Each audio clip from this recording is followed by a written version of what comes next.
Welcome to Pathway Planning at Catholic College Sale.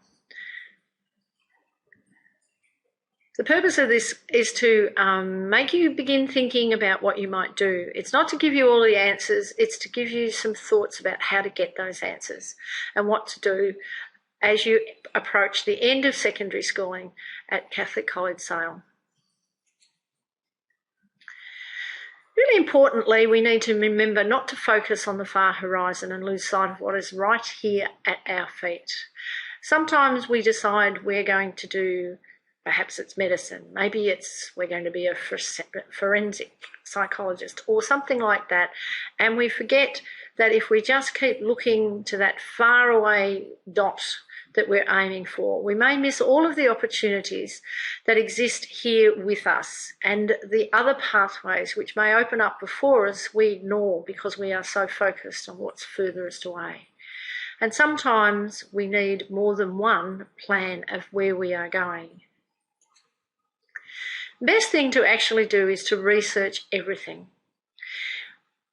These days, there are a huge number of choices for students going into the universities, for students who are looking to enter the workforce, and training is everywhere. Whether it's applied hands-on work or whether it's the academic life of the university, you really need to check out all the possibilities and to work through what is out there. And that's a fantastic thing that we have these choices, but it's also a very daunting and frightening thing because suddenly you have to be in charge and you have to know so much.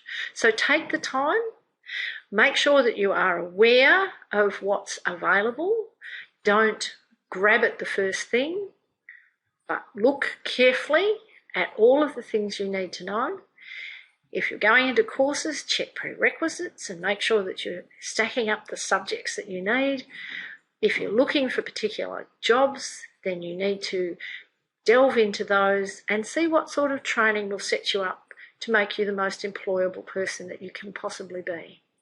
Every Year 10 student is given a copy of the job guide. They are supplied by the government. And in Year 12, students order their own VTAC guide to use, and we usually have some spare copies in the school for students to actually use even before they're in Year 12. But research is your very best friend.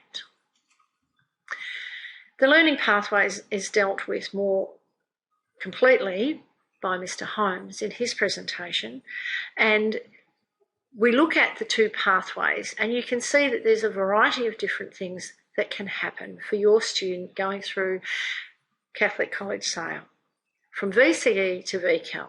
And inside those two programs sits the VET training, which is more of an applied hands-on learning. Students shouldn't assume that they're doing the Victorian Certificate of Education and therefore they won't take a VET program where they might do engineering or building and construction or any of the other things that we have on offer, because it is a fact that a couple of years back, 40+% of the students entering ACU, Australian Catholic University, had actually completed a VET course. So the value of applied learning is there for everybody, not just those people who are looking to pick up a trade, but it is useful for that. And you need to think about those sorts of things before you make your choices.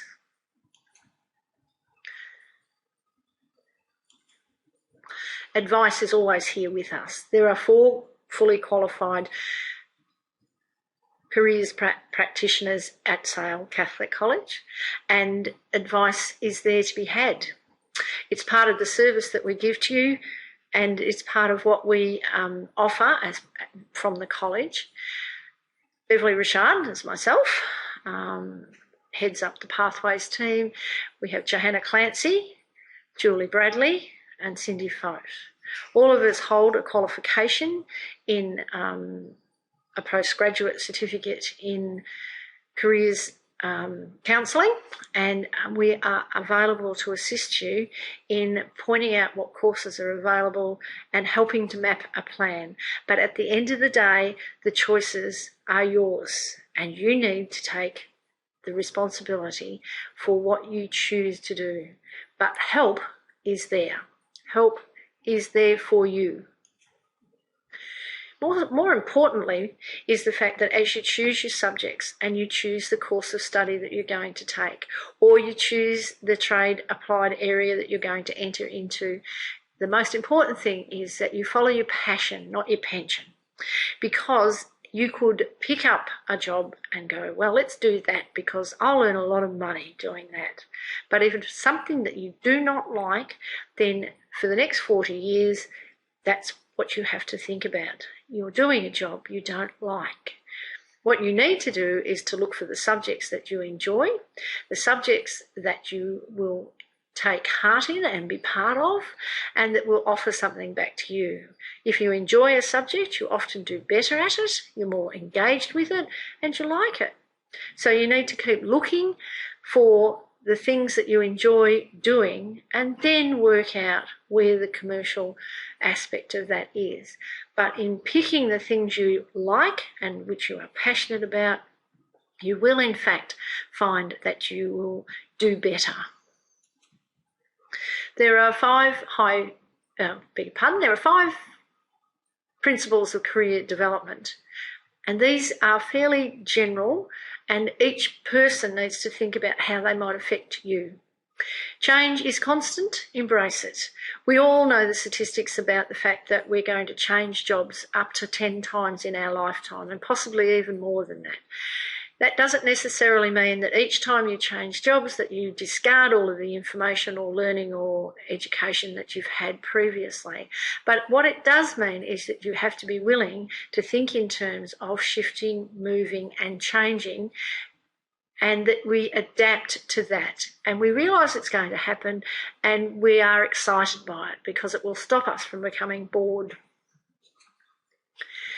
Our other principle here is that learning is ongoing. Because you are going to make those change, and change is inevitable, and chaos of our normal life means that at a number of different times or opportunities will present where we are going to need to do more learning. Learning is ongoing and it's part of our everyday things that we have to worry about. And each time it won't so much be that we'll throw out the learning we've already had, but that we will build on it. But we have to be willing and ready to accept changes. We've only got to think about technology and realise how much each and every one of us has already learnt beyond what we thought we knew 20 years ago. And in the case of our students, that they will have to adapt to an ever-changing technologies around them and how that's applied to them in their learning and in their workplace. It's important that we focus on the journey as we move, that we can't just worry about arriving at the end, because when we arrive at the end, we're probably talking about retirement, and we can't just keep that as our focus. It's a very long way till we get there. So during the course of our life and our working life, and we balance out both our employment and our family and our private life and our hobbies and interests, then we need to remember that they are all part of that journey, and we cannot afford to miss any part of it, because it is in the getting there that we spend our greatest amount of time. We don't arrive at a job and stay there forever and ever. We don't sit there and wait for retirement. It's the process of moving through our working life and making that journey which is important. The other thing that's really important is that each one of us needs to know who we are before we might make decisions about where we're going. If we work out what we value and what we think is important and what is significant in our life, then we can plan a course of study, a course of employment that actually complements that. It's currently the situation in a number of the universities that they are finding their students are coming in with very definite ideas regarding how much social justice they can squeeze into their studies, and that they are interested in those things. All of the various different jobs that are around as well in the hands-on and trade areas, we still have the issues of sustainability and being environmentally friendly and fitting in. So you need to know what's important to you and how that's going to be applied to what's in your workplace. And again, we say again, know yourself, believe in yourself, and follow your heart. The other thing that is most important is that we access our allies. And that would really mean let's use our friends, our family, the teachers in the school, anybody that we can talk to about what is out there, what's available, what have you done, what can I learn, what can you teach me, what do you think, what should I do, what are you going to do, all of those sorts of questions. And you ask those questions of all the people you meet, and at the end you've gathered some information, and at that point you then need to go, so what information is good, what can help me make good choices, who are the people who have the expertise to assist me now that I've got all of this information, how can I make it work for me?